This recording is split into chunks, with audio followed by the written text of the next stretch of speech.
Assalamualaikum warahmatullahi wabarakatuh. Hai teman-teman, perkenalkan, nama saya Devina Pasha Hidayat, kelas 1E, akan mempresentasikan tentang pinositosis.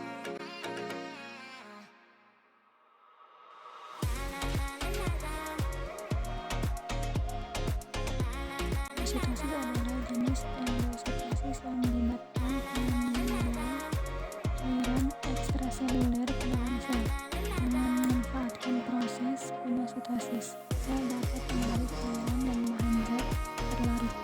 Selama mereka larut dalam cairan ke dalam sel dengan hanya sejumlah kecil unit ATP yang dibutuhkan, khususnya bukan cairan itu sendiri yang dibutuhkan oleh sel, melainkan molekul yang dilarut di dalamnya.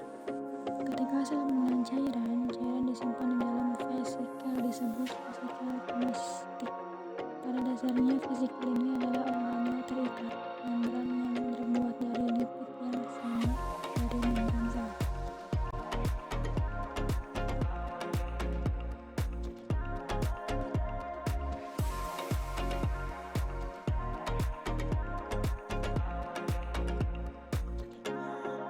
Cara kerja pinositosis. 1. Setelah untuk memulai proses pinositosis, membran sel harus memungkinkan cairan tertentu yang ingin ditelannya, yaitu mengakibatkan invaginasi dalam struktur. Kedua, itu cairan terus mengisi invaginasi karena tumbuh lebih besar untuk menampung lebih banyak cairan. 4. Membran kemudian mencubit dengan cairan yang terperangkap di dalam vesikel. 5. Dasarnya seluruh proses pinositosis ini dapat disamakan dengan proses mengisi balon dengan udara.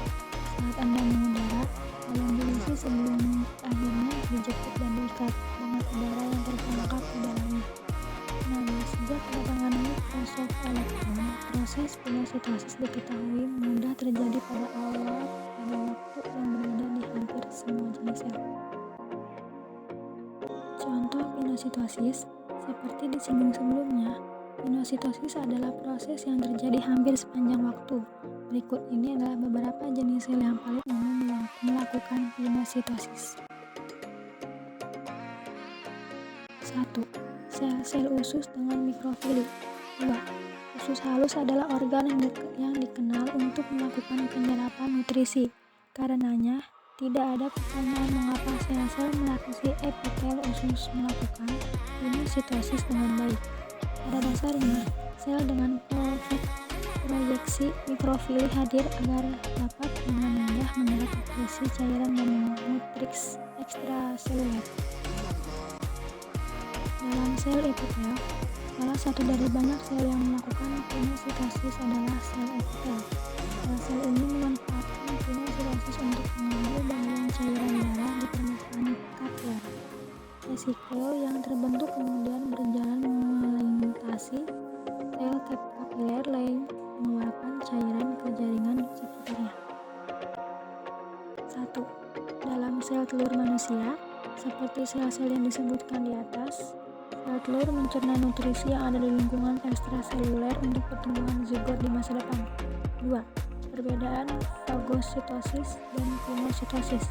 Proses pinositosis sering dikaitkan dengan fagositosis dengan masing-masing memiliki mekanisme dan kompleksitas yang menonjol. Mungkin itu saja yang bisa saya sampaikan. Terima kasih atas perhatiannya.